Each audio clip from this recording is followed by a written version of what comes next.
Today, I'm going to be speaking with filmmaker and journalist Daniel Lombroso, whose debut feature, White Noise, is based on his 4 years reporting inside the alt-right and opened last year. Daniel, so great to talk to you today.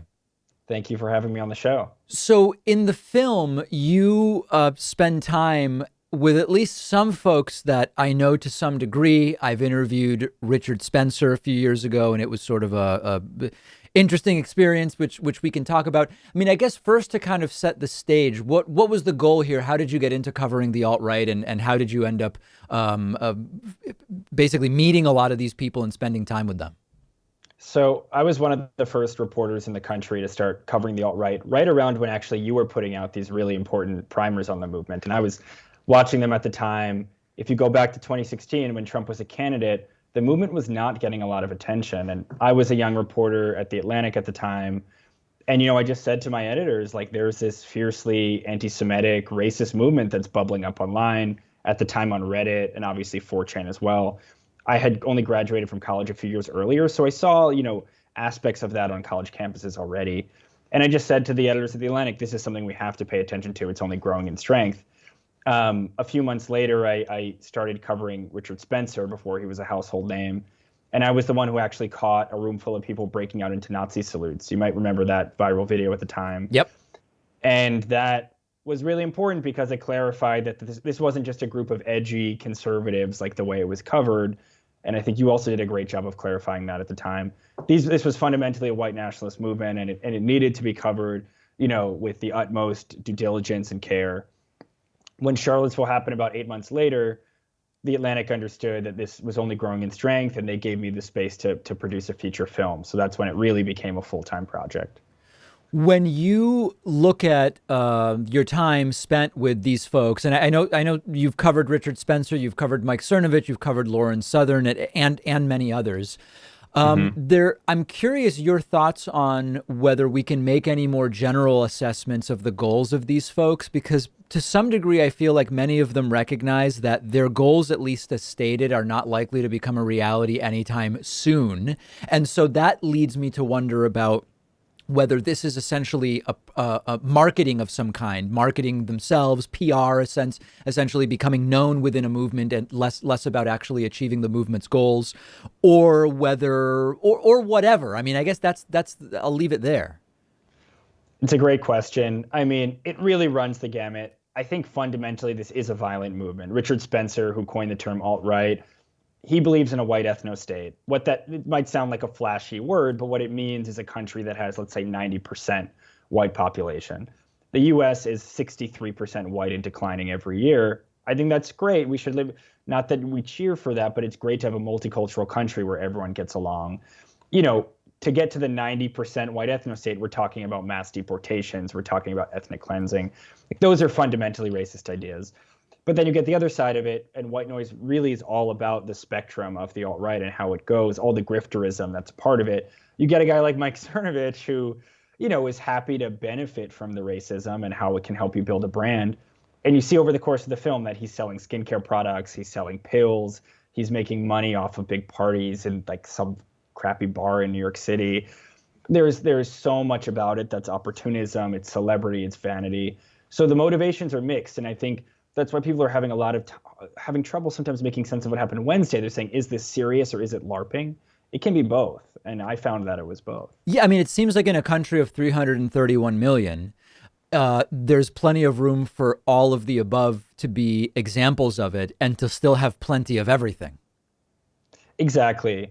And I think what needs to be clear, though, is that even if you're coming from it as someone who's LARPing, who's cosplaying, who's having their moment in the sun, you're still adjacenting yourself to the Spencers, to the Oath Keepers, to these people who believe this is a white man's country. And I think that's, morally problematic, and maybe that will get you some more Twitter followers and some money. But it's not worth the coalition that you're in. One of the things that's come up in the days since the January 6th riotous insurrection is some, even people I respect, like, for example, economist Richard Wolff, who was my college professor, and others have been sort of reducing what took place last week to economic oppression and the natural result of inequality. And I respect a lot of the folks that are saying this, but I think that these are sort of some of their less good takes. And I did a commentary about it earlier on in today's program. I'm curious because you were in and observing a lot of these movements.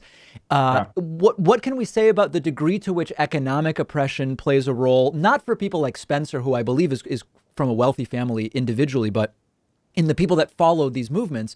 To what degree, like, could it be that economic oppression is what makes them liable to get sucked in, but is not really the focus of the activism? Or what can we say about the economic aspect?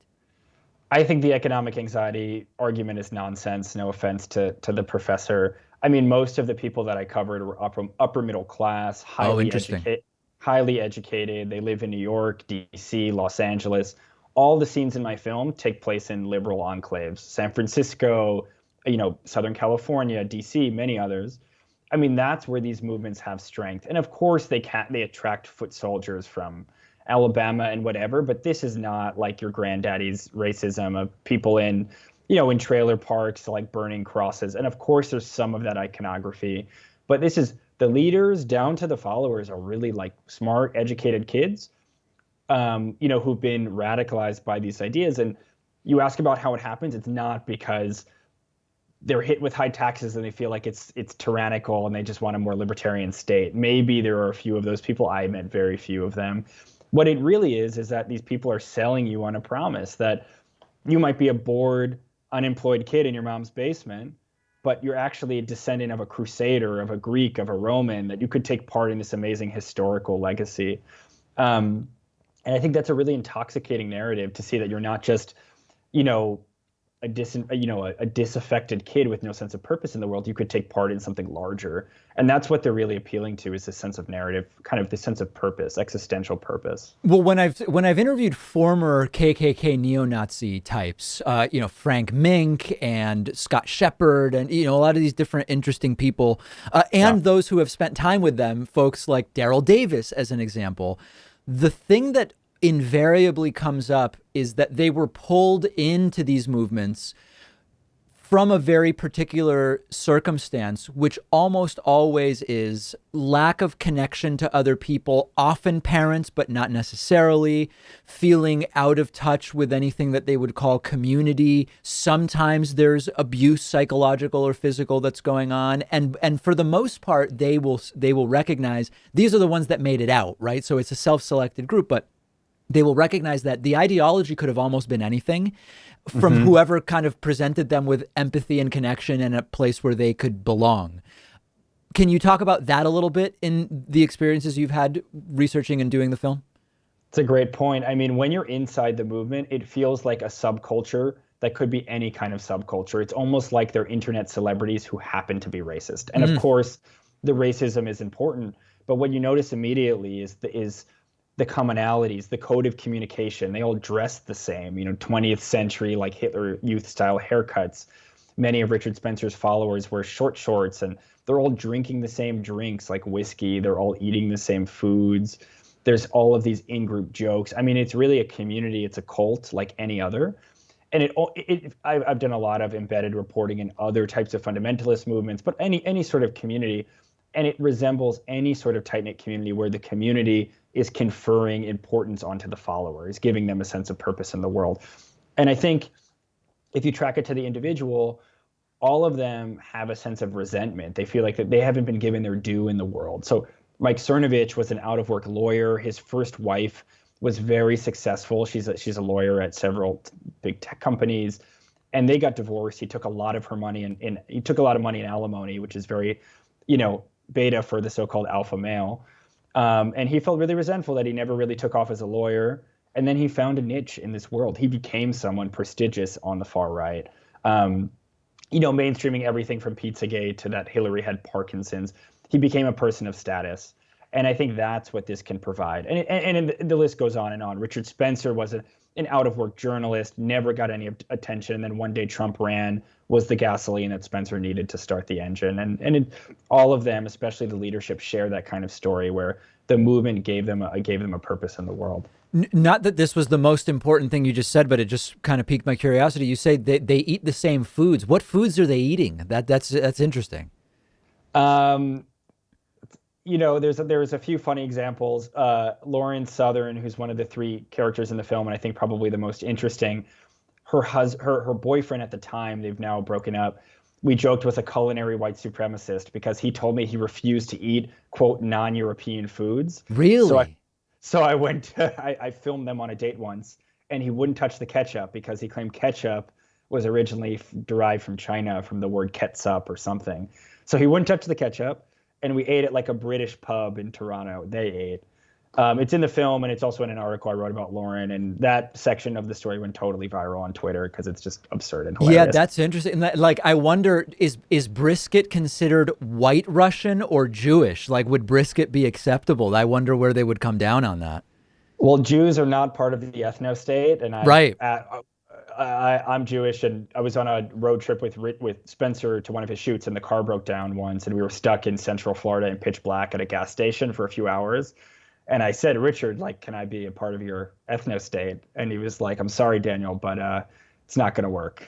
Yeah, well, it's interesting you mentioned that because when I had him on, there was this question of sort of like, a lot of this idea of the ethno state is based on some fundamental incompatibility of these groups that just like we can kind of pretend to get along. And he said you and I could probably get together and have a beer and there would not be an obvious conflict in that particular interaction. But at some bigger picture level, there's differences in values, there's differences in culture, et cetera. And I don't know if this interview was 3.5 years ago. I don't know if it's he or others of his ilk who have said that when Jews appear to be integrated into American culture, it's because they've essentially given up whatever is core to them and are kind of adopting the American thing. There's kind of these post hoc explanations, but you actually did the thing. Like, you hung around for a while. Yeah, and I think what happens, I'm also, I'm Jewish, I'm also the grandson of two Holocaust survivors, and over time I would tell my subjects about their terrible stories, losing most of their families. I think everyone makes exceptions for people they like, and the honest truth is that they came to like me. They would text me in vulnerable moments. A lot of that, that stuff that was on the record is in the story I wrote about Lauren. They would make exceptions, but the truth is that, like, the Jew is and always has been a stand-in for any sort of issue that we see in society. So now they're the bankers, Soros obviously is something we use all the time. He's the image of the parasite who's pulling the strings from behind the scenes. It's very common to hear them talk about the Rothschilds, used to talk about the Zionist occupied government, which really isn't anything about Israel. It's actually saying that the U.S. is occupied by Jews behind the scenes. And, I think there's so much dog whistle anti-Semitism that's all around in this movement. Some of them don't even realize that they're purveying it, and others are actively doing it. And when it comes to the ethno state, they're very, very clear that this might come as a surprise to most Americans, but that Jews don't count as white in far-right contexts. Historically, in Europe, Jews were not considered white. They were the original other. Of course. And Richard, to achieve his dream, is willing to accept any kind of white person that wouldn't have historically been seen white just because he needs numbers. So he'll take Russians, he'll take Southern Italians, all the undesirables of the past are fine. Right. But Jews, because of their unique history, would not be part of it. In the limited time we have left, based on all of your work and knowledge and experience, we're wondering, once Trump goes, a lot of these folks that seem to have only gotten involved in politics because of Trump and don't really care about policy, they're not really conservatives in the traditional sense. Do they remain engaged? Or do they mostly go back to being apolitical the way they were before Trump? I think they remain engaged. And the reason is this: there's a huge market opportunity for these ideas. There are millions of people who believe them. Stop the Steal, the hashtag around, that the election was, supposedly stolen from Trump. It's completely untrue. People are bringing in hundreds of thousands or even millions of dollars behind that fraudulent idea. There are many individuals, I'm not going to call them out by name, who've made a lot of money from that lie and many other lies. The market opportunity will remain because there are millions of resentful people that believe that this is a white man's country and believe that President Trump was wrongfully terminated by a bunch of liberals and Jews and Democrats. And as long as, there's a base that's willing to eat up and pay for those ideas, the individuals will still be there ready to hawk them and make money off them. All right. We've been speaking with Daniel Lombroso. The film is White Noise. What are all the places where people can find the film, Daniel? It's on Amazon Prime. It's also on iTunes, and we're doing a global educational tour. So if you're interested in having a dialogue around the film, you can reach out to me as well. Thanks, Daniel. I really appreciate you telling us about it today. Thanks so much for having me. That was great.